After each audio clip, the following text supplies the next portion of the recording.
So I recently finished reading Patrick Bet-David's Your Next Five Moves, Master the Art of Business Strategy. And what I really loved about this book was not only was it incredibly motivational, where it just spoke to your internal drives, like you as an individual, what are you interested in? I love the fact that it was without ego. I look up to Patrick Bet-David as a person. He prioritizes his principles and having a positive impact on the world, and that is really what drives a lot of his business decisions or even his general philosophies. So I appreciated reading a book where it was just really designed around helping people and purely sharing knowledge. There wasn't any reference points pulling it back to himself of, I did this great thing, so therefore I'm the most credible to speak on it. And I guess as a comparison to Robert Kiyosaki, who is a little bit more of not like an ego-driven writer, it comes from this is my credibility, and they have to express their credibility in order for people to have an interest in their book. But with Patrick Bet-David, I appreciate the fact that he doesn't need to say anything. He doesn't have to tell people this is my background, this is why I'm credible. I think it just goes to say that the information he provides in this book was solid. If you've ever seen his YouTube content, you can have your own opinions over him as a person or his content, but I personally really appreciate what he has done, whether from starting as I think his origin story was that he was a political refugee. I'm not going to, go too deep into that aspect of his life, but from moving all over the world as a kid, and then joining the U.S. Army, and then eventually becoming an insurance representative, creating his own insurance business that grew to be hundreds of millions of dollars. After selling the insurance company, he created a media company called Valuetainment. They are on YouTube. They're awesome. They touch a bunch of different talking points and points of interest. It's entertaining. It's news. It's very cool. So him as a person and what he has done is fascinating. And so to read his book and to kind of walk in his shoes and see what he sees, to think how he thinks and works through problems was incredibly valuable for me. This book really was sort of like mental training. It does list off that it's for business strategy. It goes into how to scale your business, how to hire the right people. There are those aspects of it, but for me, who's not at a point with my business to be hiring anybody or to even think about scalability, it's more just a lot of internal reference points of how, as a person navigating these business worlds, what is the CEO seeing? And so you're seeing a great perspective of me as a CEO, what are the decision makings that he's seeing? And so even if you are an employee and you're not a business owner, getting that perspective of someone that is successful, how would they run their company? Are you working for somebody that doesn't run their company as effectively as they should? Maybe they're not compensating their sales team what they should. Maybe they're not compensating you and giving you the true outlets that you need to grow and to thrive in this company. So the title of Your Next Five Moves is inspired by the concept of chess. So you can see by the front page title here, this beautiful little image. The concept of chess, he compares it to these grandmasters. And in chess, a grandmaster is someone that's able to think 10 moves ahead of you. And when you're trying to process what that combination, it really is just a combination of moves. If I go here, he goes there, then I'm going to do this. If he doesn't go there, then I'm going to do this. And so they're holding a combination of moves, up to 10 in every direction of chess. Holding that many moves makes them a grand master. Patrick Bet-David, in his profession as being a business creator or being an entrepreneur, he's a grandmaster in entrepreneurship because of the different moves, how much he plans ahead, his experiences. Really cool read, and so let's get into it. By the way, this is the Say Some Wisdom channel. I read books on psychology, philosophy, and business, basically a lot of things that other people might not want to read, and I leave a book review because this helps me process the information a little bit deeper, and I hope will inspire you to consider reading the book, or just the general spread of information is valuable. So if you enjoyed this video, please drop a like, subscribe, give me a comment on a book that you don't want to read and would prefer for me to read and give a summary on. So let's get into it. Move one is to master knowing yourself. And while a lot of us might think that we know ourselves, if you've also spent too much time on the Instagram motivational quotes hashtag, you'll know that people are always telling you that the journey to understanding yourself and finding yourself, it's a journey. It's not just a fixed point in time. Well, I think that Patrick Bet-David gives a great breakdown. He even provides a personal identity audit. And if you think you know yourself, I thought I knew myself. Going through the personal identity audit, it's asking questions I hadn't really thought about and framing myself in a different perspective. And it's not your typical survey. It's a real personal assessment on yourself, and it forces you to be really honest with where you are and what steps do you really think you need to take in order to become that future self. What do you need to do in order to become this future self that you've envisioned. When you work through the personal identity audit, I found out a ton about myself, but he kind of focuses down into there's 4 main reasons why, what are our motivators, and working through his list really reminded me of Maslow's hierarchy of needs. So at the very bottom is like your survival instincts, or your survival why. So why do I go to work? Well, I'm just going to get a paycheck. I'm going just to survive.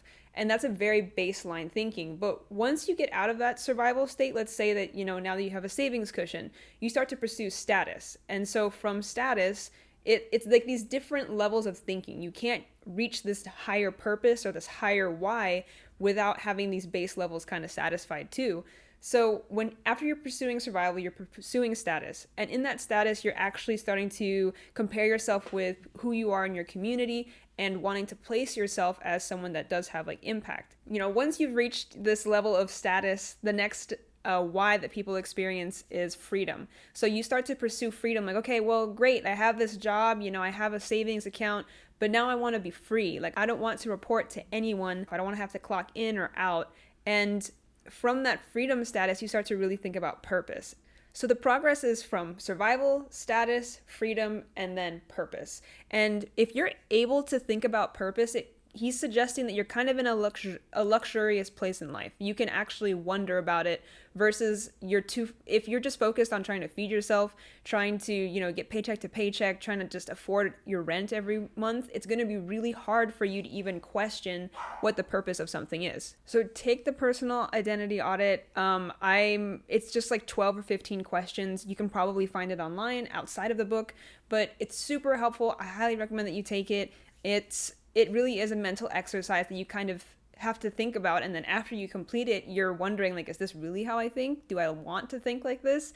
It's intense. Move 2 is master the ability to reason. He gave a few great quotes that just summarize this concept of when you refuse to process issues, you live a lie and pay the consequences. And that's very true. Whether it's in your personal life, where you need to go get therapy for something, if you have a trauma, go get therapy. If there's a financial incident in your life, if you keep ignoring, for example, debt, it's going to accumulate. The problem is only going to get worse. And what he is saying is, like, have the ability to reason and work through problems. And I appreciate this because Patrick Bet-David is giving you like a CEO, someone that I think has had a very fulfilling and well-rounded life for himself between having a family and running a business and then expanding into other businesses. I think that he has found fulfillment. He's on the constant chase of fulfillment. And when he provides a breakdown sort of structuring for how to approach problems, how to think through problems, and work through solutions, he kind of expresses that it is a learning process. So the more intelligent that you get, the more that you work on addressing problems, the better you're going to get at it. He treats problems like there's an X inside of a formula. You have to solve for X. And that X could be, what is really causing the issue? What is the underlying source of the problem? Is it something that we need to remove or a process we need to change? Is it coming from an employee, just this one customer? And I appreciate that even though I am not a CEO or even that high of a tier of a business owner, it's helpful for me because you need to have confidence when you approach these issues, and having that awareness that even if you fail in your approach of resolving something, you learn something from it. Move 3 is master building the right team. I'm not in a place in my career where I'm hiring people. I'm not a manager over anyone, but I like this section of the book because it's really about how to motivate your team. Because hiring people, yeah, it is hard to get the right person into the right seat, but what's even harder that Patrick points out is it's hard to keep top performers. And you want to cultivate a culture where people do want to be a top performer. They're not afraid to compete and understand that even though it might be hard, it's going to be worth it. Because Patrick Bet-David, what he did differently that I noticed from a lot of other companies is he tried to encourage top performers to push for a chance to earn equity in the company. And he was happy to give it to those people because when you thinking like Patrick Bet-David, eventually someday the mentality is like he wants to retire, he wants to move on to other interests and other pursuits. And I think that that's a lot of other business owners too. Just as life goes on, your end goal sort of shifts with you. And so his goal was to create one of the biggest insurance firms, and he by far did that. But throughout it, he wanted to empower his employees so that way they could also become entrepreneurs themselves.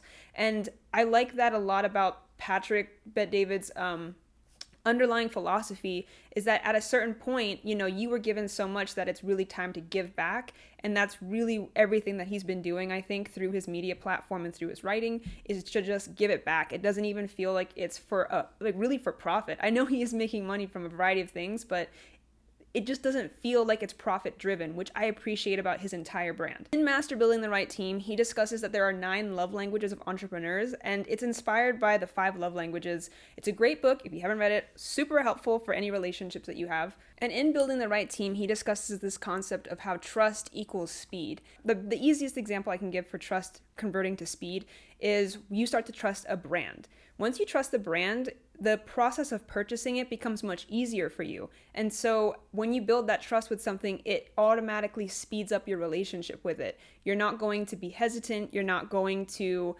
question too much and slow down your own process. Or even if it's at work, if you know that you can trust this employee or you can trust your coworker with something, you're able to move with a lot more speed because you don't have to double check their work. You're not validating that everything that they said is true or not. Speed, especially in America, as he points out, speed is correlated to profits. And so from a business perspective, calling that out, that speed and building that, profitability, it starts with that trust within your team and trust within your brand, like how reliable your brand is. PBD is incredibly dedicated to his principles. And so when he talks about how to be as a company or as an employee, everything has to be driven by principles that are important and that matter to people, and that people will actively see from a top-down perspective are being practiced. Like if you're the owner of a business and you say, oh, if you don't show up at 9 o'clock, you're getting a write-up, but you're able to show up at 10 o'clock, 11 o'clock, yeah, you get owner's privileges, but there's kind of a cultural tone because anything that you want your employees to be doing, you have to be the model of it. Whoever you hire as your managers have to be the model of these exact principles. And essentially, that combination of principles is usually a company's mission statement. It's how you guide yourselves in accordance to it. And I really like that he even includes a portion about firing people, because when you're firing someone, you have to be thinking more about the cultural well-being of the team. Because if you have one guy that's a top performer, but he's not holding to his principles, then the rest of the company is going to think, oh, because he gets to act like that, we can act like that, even if we're not like performing. Or they get discouraged that, oh, I don't want to perform because he's getting the special treatment. And so having that consistency as a leader, I appreciate that Patrick Bet-David called that out in the book. The other thing for how to be as an employer or as an employee is to be vulnerable about your failures, and that fosters trust amongst the people that you work with. Because nobody's perfect, nobody enters the gates into any career knowing exactly what to do and how to do every single process. So being upfront with your failures really creates better bonds and relationships. And I like that because, again, Patrick Bet-David is just speaking as a relationship-driven person and not necessarily this is how you run people. Some of my favorite quotes from this section of the book were to stop comparing yourself to people and companies that seem light years ahead of you. Instead, focus on regular, achievable improvement. If you can out-improve others, you will catch up to them and pass them. If you don't improve, others are going to out-improve you and become your boss. And I love these quotes because the entire concept is that the rate of improvement is what matters. It's not that you can or cannot improve. It's how quickly are you willing to improve? How aggressively are you learning? And how much faster are you making mistakes and learning from them? Because if you're able to learn a lot faster than somebody else is, or if you're able to grow professionally faster than somebody else is, you can outpace them. And can you imagine, you've been working in a company for 5 years, you see this intern come in, and then you're still there 3 years later, but now this intern's your boss. And it really is just you get into this state of comfort, which Patrick will also later address into the book. But he really drives home the fact that like improvement and having a culture where people want to improve, can be honest about their failures, so that way everybody else can learn from them. That culture where there is constant improvement is incredibly valuable to a business and also to individuals. You find it more fulfilling when you work around people that actually care about being good at their jobs. Patrick Bet-David calls out that there are 4 motivations around career and work that you as a leader should appeal to. Number 1 is advancement. And this is if you're pursuing promotions or you find fulfillment once you've completed a task. The second motivation is individuality. These are people who want to be seen as a person for what their interests are. They want to have the outside of work freedom and flexibility. They want to go where they want to go. They want to, meet celebrities they want to meet. And they want to achieve those things through their career. So if you're able to give an individual feed those individual interests, it's going to be you're motivating that specific type of employee the right way. The third type of motivation he lists is madness, and I really had to find someone in my social group that was a madness motivated worker. And the characteristics of madness are they are after control and power. They find fulfillment in that. They find fulfillment in the sense of competition. And I did find somebody in my circle that was a madness motivated person, and they're in sales. So I can understand them feeling that need for competitiveness, but it's really extra. Like once they hit the point that they're the number one salesperson in a company, they lose interest. So my friend definitely is a case of madness. She needs that level of competition in order for her to have an interest of being there.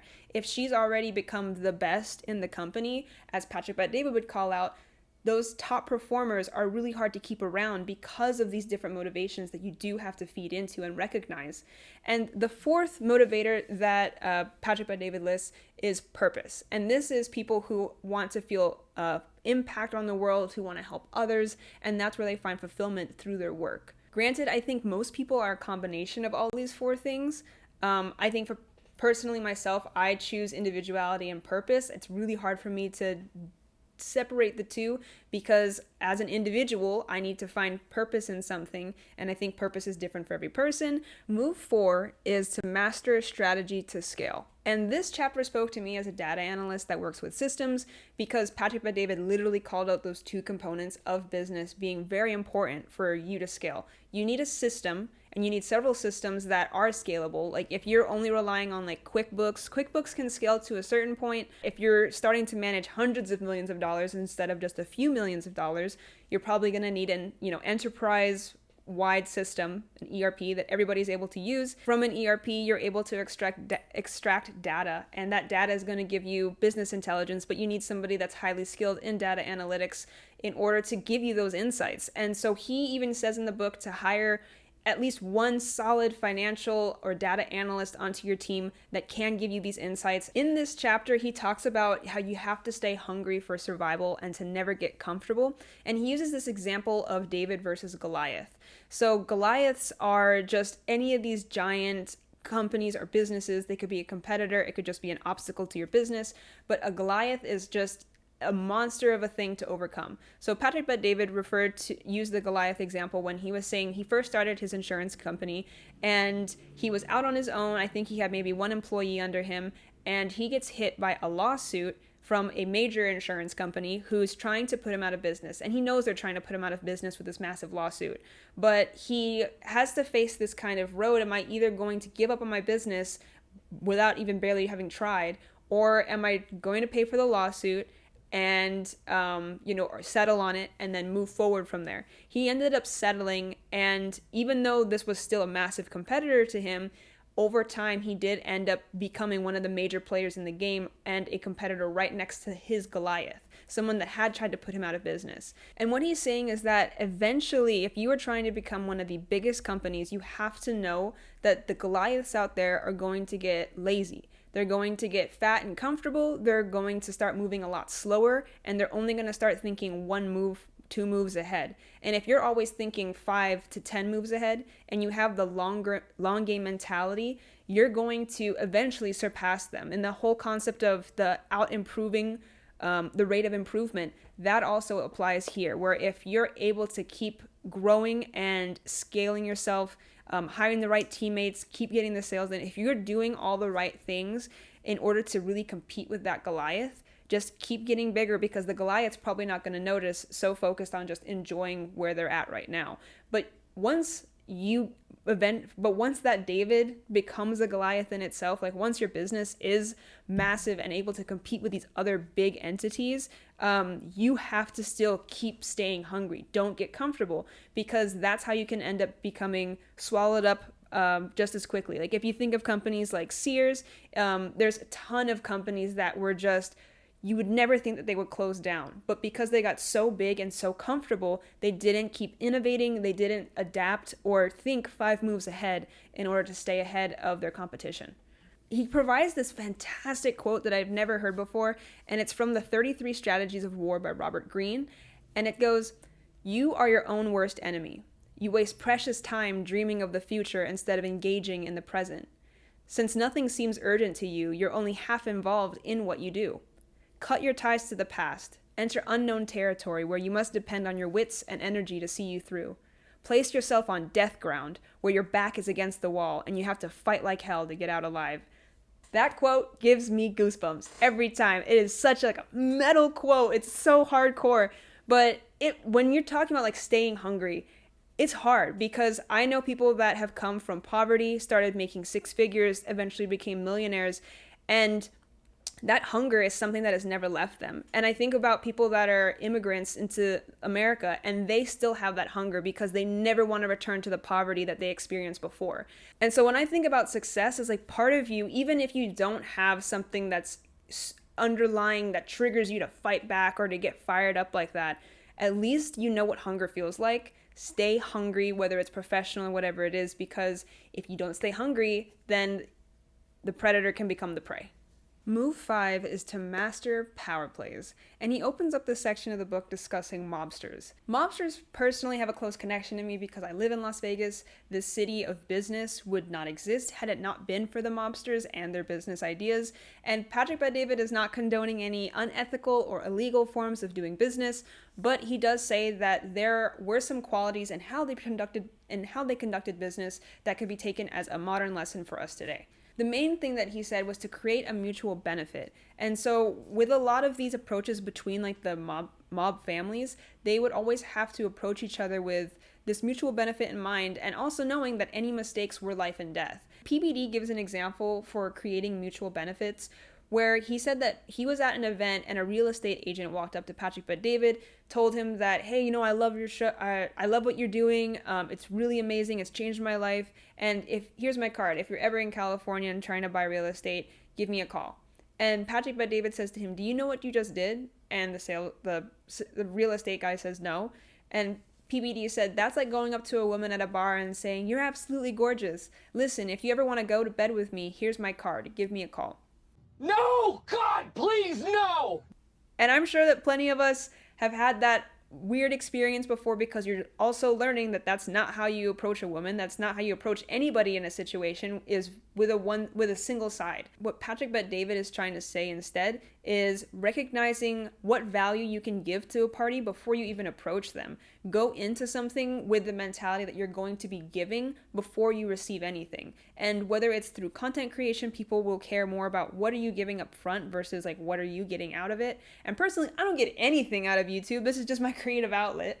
But but you're going to have a lot more success, whether it's through business negotiations or relationships, when you're someone that's willing to give more value up front than you might initially be getting. If you have the mentality that this is going to be a long-term game, that you can have a long-term partnership with them where over the long run you will create more profits for your company. And Patrick Bet-David says that options give you power. If you can walk away from a deal, you are in the best position to negotiate the best terms. And that's very true, because if someone's coming up to you saying, hey, I want you to give me XYZ, why would I give you XYZ? I don't need that. And if there's a negotiation situation where it's like, I don't need this at all, and you can walk away, you are in the best scenario for that. For that person, it has to be a mutually beneficial scenario. That's really how you're going to have the most success, is if you're looking out for what their interests are, and you're also looking out for your own while presenting it in a way that is mutually beneficial and respectful. And then the last quote is, power plays are all about the long game. And when Patrick Bet-David is talking about your next 5 moves,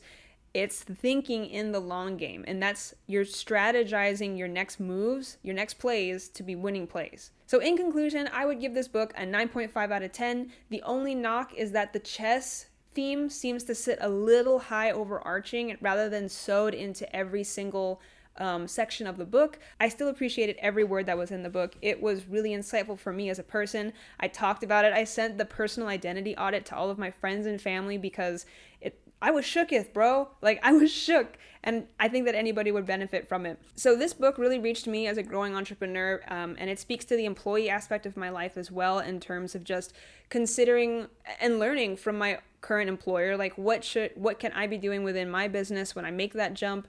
How would I prefer to compensate my employees? And also just having your own perspective of just business in general, just widening your views. This was a valuable book. My favorite takeaway from the entire book that I found so comforting to my soul. So PBD describes a conversation with one of his top performers who was starting to decline at work. The top performer was discouraged about what his next move was and the purpose of his work. He was starting to feel passed up by the new people who were also trying to compete as top performers. And PBD was trying to help him by reframing and saying, when you have decided what your best life looks like and execute that vision, you won't be envious. His friend replied, I hear you, Pat, but I'm still curious about what you want. Pat replies, I want to take over the freaking world, but that's me, not you. You can't try to be me, and I can't try to be you. That's the worst thing you can do. I like that quote a lot because it's true that we have natural inclinations to us. We have a nature, as Jordan Peterson says. We have an internal nature that's built to who we are. We can't force interests. We can't force the people that we like. And you can sway your personality. You can expand your horizons. You can go to therapy. You can get personal help, get new experiences, all of that. But there is still parts of you that are very true to who you are. And you have to be honest with yourself. And in this situation with Patrick Bet-David's coworker, he was expressing to him that he's like, it's okay for you to want a different life. If all you want is to just retire early and to spend that time with your family and kids, that's fine. And for Patrick Bet-David, he wants to leave an impressionable mark around the world, leave it better than he found it. And I think most of us want to leave it better than we found it, but the size of how much impact we can have, it varies. And I think a lot of us start to feel discouraged in our own life journeys because we start to minimize our own impacts on a day-to-day basis. But Patrick Bet-David, again, he started off from somebody that was, I think, a political refugee, and he made himself this future. He made himself this life. And so I think that that's kind of inspiring for any of us, that you can choose a path for yourself. And you have to choose a path that's very true to yourself. This book is helpful in figuring out what that path or that passion might be for you. But yeah, give it a read. Let me know what you think in the comments if you have read it before, if you're interested in reading it, and give me a like and subscribe if you found any value out of this video, if you found it entertaining. Thank you so much for watching. I'm trying to be much more consistent with doing these book reviews. I'm reading a book every week. Right now I'm working on Jordan Peterson's 12 Rules for Life. Solid. But I'll probably be doing my next book review on this one if I can finish it within a week. But yeah, thank you again so much for watching, and I hope you have a great day.